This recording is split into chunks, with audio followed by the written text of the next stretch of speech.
اعوذ باللہ من الشیطان الرجیم بسم اللہ الرحمن الرحیم ومن لم یستطع، اور جو تم میں سے منکم طولا اس بات کی طاقت نہیں رکھتا ان ينكح المحصنات المؤمنات، یہ کہ وہ پاک دامنہ آزاد مومن عورت سے نکاح کر سکے، کمزور ہے مالی طور پہ اتنا کہ وہ عام عورت سے نکاح نہیں کر سکتا، مومن پاک دامنہ آزاد عورت سے، تو پھر کیا کرے؟ فمما ملکت ایمانکم، تو نکاح کرے اس کے ساتھ ایمانکم جن کے تمہارے دائیں ہاتھ مالک ہیں، من فتیاتکم المؤمنات، تمہاری مومن لونڈیوں میں سے، تمہاری جو لونڈیاں ہیں غلام لونڈیاں، ان سے نکاح کرو۔ واللہ اعلم بایمانکم، اور اللہ تعالیٰ خوب جانتا ہے تمہارے ایمانوں کو۔ بعضکم من بعض، بعض تم میں سے بعض سے ہیں، تم ایک ہی دوسرے سے ہو، انسان ہی ہیں، جنس انسانی ہے۔ فانکحوہن، اب اس کے احکام بھی اللہ نے بیان فرمائے، تم نکاح کرو ان لونڈیوں سے باذن اہلہن، ان کے مالکوں کی اجازت سے۔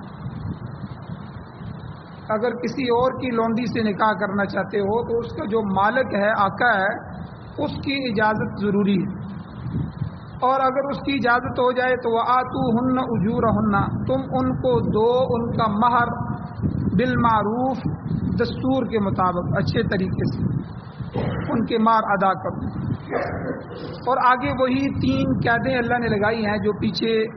آزاد مومن عورت سے نکاح کرنے میں لگائی۔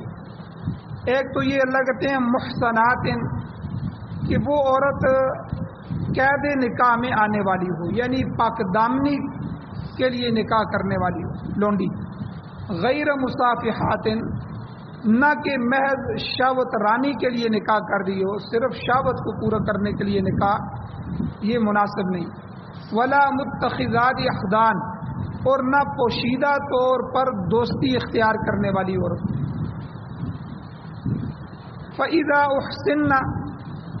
پس جب وہ قید نکاح میں لائی جائیں، جب ان سے نکاح کر لیا جائے تو فَإِنْ أَتَيْنَ بِفَاحِشَةٍ، اگر وہ کوئی بے حیائی کا کام کریں۔ اب پیچھے آزاد عورت کا مسئلہ بیان ہوا تھا کہ ایک عورت سے آپ نے یا کسی نے نکاح کیا، نکاح کرنے کے بعد وہ فحش کام کرتی ہے، اس سے زنا کا ارتکاب ہو جاتا ہے، تو اس کی ایک سزا اللہ نے مقرر کی ہے، وہی سزا جو مرد کے لیے ہے کہ ان کو 80 کوڑے لگائے جائیں گے، اور اگر شادی شدہ ہو گئی ہیں تو پھر کرتے ہیں تو ان کو رجم کیا جائے گا۔ تو اللہ تعالیٰ فرماتے ہیں کہ ان عورتوں کے احکام یہ ہیں جو لونڈیاں ہیں۔ فَإِذَا أُحْسِنَّ، پس اگر تم نے ان سے نکاح کر دیا، وہ نکاح کی قید میں لے آئی گئیں، فَإِنْ أَتَيْنَ، پس اب اس دوران وہ کرتی ہیں بفاحشۃ، کوئی فحش کام، بے حیائی کا کام، تو فعلیہن نصف ما علی المحصنات من العذاب، ان پر پاک دامنہ آزاد عورت کے مقابلے میں آدھی حد ہوگی، آدھی سزا ان کو دی جائے گی۔ وہ لونڈی ہے، غلام ہے، جس طرح آزاد عورتوں کے حقوق زیادہ ہیں تو لونڈیوں کے حقوق اس کے مقابلے میں کم ہیں، مار وغیرہ دوسرا، تو اسی طرح سزا بھی ان کی کم ہو جاتی ہے۔ تو آزاد عورت کے مقابلے میں اللہ کہتے ہیں نصف ما علی المحصنات من العذاب، ان کی حد جو ہے، ان کے سزا جو ہے وہ نصف ہو جائے گی۔ ذالک لمن خشی العنۃ منکم، یہ لونڈیوں سے نکاح کرنے کا جو مسئلہ ہے یہ اس شخص کے لیے ہے خشی العنۃ منکم، جو مشقت میں پڑنے سے ڈرتا ہے۔ وَأَن تَصْبِرُوا، اور اگر تم صبر کرو، یعنی لونڈیوں سے بھی نکاح نہ کرو، صبر کر لو، آزاد سے کر نہیں سکتے، مالی حالت ایسی نہیں ہے، لونڈیوں سے بھی نہ کرو، تو اللہ کہتے ہیں خیر لکم، یہ ہو سکتا ہے تمہارے لیے صبر کرنا بہتر ہو۔ واللہ غفور الرحیم، اور اللہ تعالیٰ بخشنے والے ہیں، مہربان۔ سورۃ النساء، سورت نمبر 4 اور سپارہ نمبر 5 اور آیت نمبر 25 آپ کے سامنے تلاوت ہوئی ہے، آپ نے ترجمہ سنا۔ اللہ تعالیٰ نے محرمات نکاح، پیچھے جو عورتیں نکاح میں حرام قرار دی گئی ہیں ان کا تذکرہ فرمایا۔ ان کا تذکرہ کرنے کے بعد اللہ نے پچھلی آیت میں فرمایا کہ ان کے علاوہ جتنی بھی عورتیں ہیں ان سب سے نکاح جائز ہے۔ پھر ساتھ ہی اللہ نے مہر کی ادائیگی کی بھی تاکید فرمائی کہ مہر بھی مقرر کرو اور مہر ادا بھی کرو، یہ نہیں کہ خالی مہر مقرر کر لیا اور پھر اس کو عورت کو ادا نہیں کیا۔ اور یہ مسئلہ کل گزر چکا ہے، اگر خاوند مہر رکھ لیتا ہے اور پوری زندگی ادا نہیں کرتا اور فوت ہو جاتا ہے تو اس کے وفات کے بعد جس طرح اس کے قرضے پورے کیے جائیں گے، پہلے سب سے پہلے کفن دفن کیا جائے گا، پھر اس کے قرضے، تو ان واجب الادا قرضوں میں سے ایک بیوی کا حق مار، تو یہ حق مار پہلے مکان ہے تو وہ بیوی کا ہو گیا، اب وہ مکان بچوں کا نہیں ہے جو ہے والد کی طرف سے، بلکہ وہ حق مار میں لکھا ہوا ہے وہ بیوی کا ہو گیا، اور سونا اگر نہیں بنایا تو اس کی قیمت اس کو وہاں سے دی جائے گی، اور جو کچھ لکھا ہوا ہے، تو یہ سارا مہر کی ادائیگی کی تاکید بھی اللہ نے فرمائی۔ یہ تو مسائل پیچھے ابھی گزر گئے ہیں۔ اب آج کی آیت میں، آج کے درس میں اللہ تعالیٰ نے لونڈیوں کے ساتھ نکاح کرنے کا بیان فرمایا، اور یہ مسئلہ بیان ہوا ہے کہ لونڈیوں میں اور آزاد عورتوں میں دونوں میں فرق ہے، دونوں کے احکام مختلف ہیں شریعت میں۔ ایک اگر کوئی لونڈی غلام عورت ہے وہ بے حیائی کا ارتکاب کرتی ہے تو وہ آزاد عورت کی نسبت نصف سزا کی مستحق ہوتی ہے۔ چنانچہ اللہ تعالیٰ ارشاد فرماتے ہیں وَمَن لَّمْ يَسْتَطِعْ مِنكُمْ طَوْلًا، جو تم میں سے طاقت نہیں رکھتا، طولاً یہ اس کا معنی طاقت، قدرت، مقتدر، یعنی جو طاقت اور قدرت نہیں رکھتا کہ ان ينكح المحصنات المؤمنات، کہ وہ نکاح کرے پاک دامنہ آزاد مومن عورتوں سے، جس طرح ہمارے معاشرے میں خاندانوں کی ہماری آزاد عورتیں ہیں، اب غلامی والا دور نہیں رہا، اب لونڈیاں بھی نہیں رہیں، لیکن یہ احکام موجود ہیں۔ ہو سکتا ہے قرب قیامت میں حضرت مہدی رضی اللہ عنہ تشریف لائیں، اسلام کی بہاریں آئیں اور دوبارہ یہ غلاموں کا دور یا لونڈیوں کا شروع ہو جائے، لیکن احکام قرآن مجید میں موجود ہیں، احکام ختم نہیں۔ تو اس لیے اللہ تعالیٰ نے فرمایا اگر کوئی اس کی طاقت نہیں رکھتا، کیا مطلب، یعنی ایک شخص مالی لحاظ سے اتنا کمزور ہے کہ وہ آزاد عورت کے ساتھ نکاح کرنے کے اخراجات برداشت نہیں کر سکتا، ظاہر ہے کہ جو آزاد عورتیں ہوں گی، خاندانوں کی عورتیں ہوں گی، ایسی عورتوں کے حقوق بھی زیادہ ہوتے ہیں، انہیں مہر بھی زیادہ ادا کرنا پڑتا ہے، ان کے جو نان نفقے کے اخراجات ہوتے ہیں وہ بھی زیادہ ہوتے ہیں۔ تو ایسی صورت میں اللہ نے فرمایا کیا کرو، فَمِمَّا مَلَكَتْ أَيْمَانُكُمْ مِنْ فَتَيَاتِكُمُ الْمُؤْمِنَاتِ، اپنی مومنہ نوجوان لونڈیوں کے ساتھ جو ہے مومنہ ہوں، یہاں مومنہ کی اللہ نے قید لگائی ہے، مومنہ نوجوان لونڈیوں کے ساتھ نکاح کر،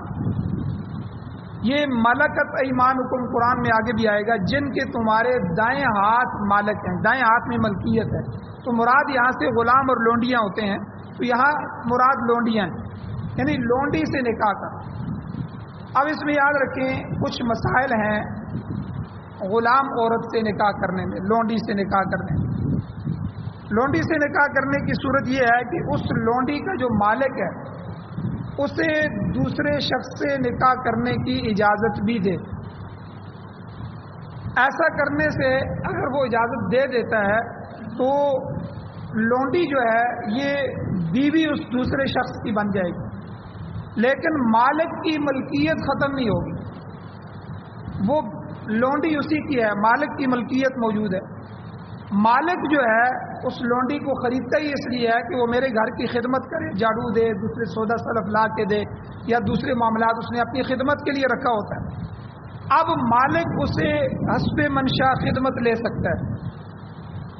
مگر نکاح کر دینے کے بعد مالک جو ہے اس سے صحبت نہیں کر سکتا، اس سے مجامعت نہیں کر سکتا، کیونکہ یہ اب بیوی کسی دوسرے کی ہو گئی ہے، لیکن چونکہ اس کی ملکیت بھی ہے تو ملکیت ہونے کی وجہ سے یہ اپنے کام کاج بھی اس سے کروائے گا، اس کی لونڈی ہے، ملکیت اسی کی ہے۔ اور یہاں اللہ نے فرمایا کہ اگر آزاد عورت کو نکاح لانے کی استطاعت نہیں ہے تو پھر اگر لونڈی مل جائے تو اسی کے ساتھ نکاح کرنا۔ اب لونڈی اور آزاد عورت میں تھوڑا سا تقابل بھی شریعت نے پیش کیا ہے، یعنی آزاد عورت جب کسی شخص کے نکاح میں چلی جاتی ہے تو پھر اس کے حقوق اور فرائض خامن کے ساتھ وابستہ ہو جاتی ہے، وہ خامن کے گھر کے ہو جاتی ہے، خامن اس کی دیکھ بھال بھی کرے گا، اس کے علاج بھی کروائے گا، اس کا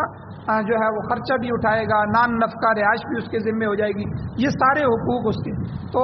اب میکے کے ساتھ تعلق جو ہے عورت کا محض ایک باہمی رضامندی تک محدود ہو جاتا ہے، خامن کی رضامندی ہو، اس کی آپس میں رضامندی ہو تو جب آئے جائے اپنے والدین کے گھر، لیکن اصل ٹھکانہ اس کا خامن کا گھر ہوتا ہے، یہ آزاد عورت۔ جبکہ جو لونڈی ہوتی ہے اگر اس کا نکاح ہو جائے، وہ نکاح میں دے دی جائے تو مالک کو حق حاصل ہوتا ہے کہ وہ اس سے خدمت لے سکے اور اسے اپنے گھر میں روک سکے، اپنے گھر میں کچھ دن کے لیے روکے، یہ کام کرو، یہ کام ہو جائے تو پھر چلی جاؤ۔ تو ایسی حالت میں جو لونڈی ہوتی ہے اس کا نان نفقہ خرچ ہوتا ہے وہ جس سے نکاح ہوتا ہے اس کے ذمہ نہیں ہوتا، مالک کے ذمہ ہوتا ہے۔ ہاں اگر وہ مالک اس لونڈی کو شوہر کو سونپ دے، شوہر کو دے کہ بھئی اسے تم رکھ لو اپنے پاس، پھر اس کے اخراجات بھی خامن کے ذمہ ہو جاتے ہیں۔ البتہ آزاد عورت اپنے خامن کے گھر میں رہنے کی پابند ہوتی ہے، اس کے اخراجات کی ذمہ داری بھی خامن پر ہوتی ہے۔ عام طور پر لونڈیوں کے حقوق آزاد عورتوں کے حقوق کے برابر تسلیم نہیں کیے گئے، ان کے حقوق بھی کم ہوتے ہیں اور مہر بھی نسبتاً جو ہے وہ کم مقرر ہوتا ہے، اور نان و نفقہ کے جو اخراجات بھی ہوتے ہیں وہ بھی کم ہوتے ہیں، مہر بھی معمولی ہوتا ہے۔ لہذا لونڈی کے ساتھ نکاح کرنے میں یہ سہولت بھی ہے اور اس کے ساتھ ساتھ نکاح کرنے میں قباطیں بھی ہیں۔ غلام عورت کے ساتھ نکاح کرنے میں نقصان بھی ہے، فائدہ بھی ہے۔ اب نقصان ہے کہ وہ اپنے اصل مالک کی ملکیت ہی رہے گی، اور اس سے پیدا ہونے والی جو اولاد ہے وہ اس نکاح کرنے والے کی نہیں ہوگی بلکہ وہ غلام اور لونڈیاں ہی ہوں گی، اور خاوند لونڈی کے مالک کی مرضی کے خلاف اس سے خدمت بھی نہیں لے سکتا کیونکہ وہ مالک کی خدمت کرنے کی پابند ہوتی ہے۔ پھر یہ بھی ہے کہ بڑی بات کہ لونڈی پر پردہ نہیں ہے، غلام عورتوں پر پردہ نہیں ہے، جو ہے اگر اس کا مالک اسے سودا لینے کے لیے بازار بھیجے گا تو وہ بے پردہ کھلے سر جائے گا، جو کہ ایک غیرت مند خاوند کے لیے یہ روح فرسا معاملہ ہوگا، اس کے لیے بڑا مشکل ہوگا۔ تو آزاد عورت کے حق میں برہنہ سر جو ہے، ننگے سر ہونا، یہ موت کے مترادف ہے، حتیٰ کہ آزاد عورت ننگے سر تنہائی میں نماز بھی ادا نہیں کر سکتی۔ نماز میں بھی ہاتھ، پاؤں اور چہرے کے علاوہ جسم کا تمام حصہ ڈھانکنا اور اس کا چھپانا یہ ضروری ہوتا ہے، اس کی پابند ہوتی ہے، مگر لونڈی پر یہ پابندی عائد نہیں ہے۔ جس طرح آج ابھی صبح کی نماز میں تلاوت ہوئی، حضور علیہ السلام کو فرمایا گیا یا ایھا النبی، پردے کی آیات، اے نبی علیہ السلام، قل لازواجک و بناتک، آپ کہیں اپنی بیویوں کو اور اپنی بیٹیوں کو، ونساء المؤمنین، اور ایمان والوں کی عورتوں کو کہیں، یہ حکم دیں، یدنین علیہن من جلابیبہن، کہ وہ جلباب کو اپنے اوپر لٹکا دیں، یعنی بڑی چادر جو ہے اس سے پردہ کریں۔ اللہ کہتے ہیں یہ کیوں حکم دے رہے ہیں؟ ذالک ادنی ان یعرفن، یہ زیادہ قریب ہے اس بات کے وہ پہچان لی جائیں، ان یعرفن فلا یؤذین، پھر ان کو تکلیف نہ دی جائے، یعنی جو لونڈیاں بازار میں گھوم رہی ہوں گی ان کے سروں پہ کوئی پردہ نہیں ہوگا، اور جو مومنہ عورتیں ہوں گی وہ پردہ کر رہی ہوں گی، تو دونوں میں فرق ہو جائے گا۔ قرآن کہتا ہے یہ اس لیے ہم حکم دے رہے ہیں تاکہ یہ غلام عورتوں اور عام مومن آزاد عورتوں میں فرق ہو جائے، پہچان لی جائیں کہ یہ ایمان والی ہیں تو ان میں فرق۔ تو اس لیے یہ جہاں فائدہ ہے وہاں نقصان بھی ہے کہ اس پر پردہ بھی نہیں ہے، وہ بے پردہ ہی جب بھی مالک اس کو بازار میں بھیجے گا وہ بے پردہ جائے گا، تو اس لیے یہ نقصان بھی۔ اور ایک شرط آگے اللہ تعالیٰ نے جو ہے وہ ایمان کی بھی اس کے ساتھ لگائی ہے کہ آپ مومن جو ہے وہ عورتوں سے نکاح کریں جو لونڈیاں ہیں ایمان والی۔ تو یہاں ائمہ کا آپس میں اختلاف ہوا ہے۔ امام شافعی رحمۃ اللہ علیہ کے نزدیک یہ جو اللہ تعالیٰ کی شرط ہے یہ لازمی ہے، وہ کہتے ہیں ایمان کی شرط لازمی ہے، اس کے بغیر یعنی غیر مسلمہ لونڈی جو ہے، کافر لونڈی ہے، اس سے نکاح کی اجازت نہیں۔ البتہ امام اعظم ابو حنیفہ رحمہ اللہ وہ اس آیت کو بھی دوسری آیتوں کو بھی اور احادیث مبارکہ کو بھی سامنے رکھ کے فرماتے ہیں کہ لونڈی کا مسلمان ہونا بہتر تو ہے اس آیت سے کہ ایمان ہو، لیکن ضروری اور لازم نہیں۔ ان کے نزدیک امام صاحب کہتے ہیں کہ دیکھو اللہ تعالیٰ نے قرآن مجید میں کتابیہ عورت سے بھی نکاح کا حکم دیا ہے، یعنی یہودی عورت اور عیسائی عورت، اور یہ پہلے زمانے کی بات ہے جن کے اندر اپنے اصل مسلک کی طرف، اپنے مذہب کی طرف جو ہے محبت ہوتی تھی۔ آج کل کے زمانے میں وہ مسئلہ نہیں ہے۔ آج کل کے زمانے میں جو کتابی عورتیں ہیں اکثر ملحد ہیں، وہ دین بیزار عورتیں ہیں۔ تو بہرحال اسلام کے اندر امام صاحب فرماتے ہیں دیکھو کتابیہ عورت جو ہے، یہودی یا نصرانی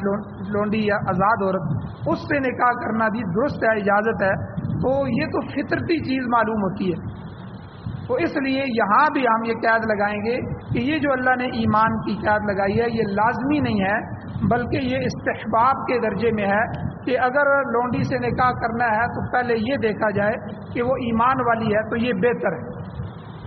اگر ایمان والی نہیں ہے تو پھر کافرہ ہے تو تب بھی کر سکتے ہیں۔ تو بہرحال فخر کا جو معیار ہے وہ ایمان ہے۔ تو یہاں فرمایا کہ لہذا ہو سکتا ہے کہ کوئی مومنہ لونڈی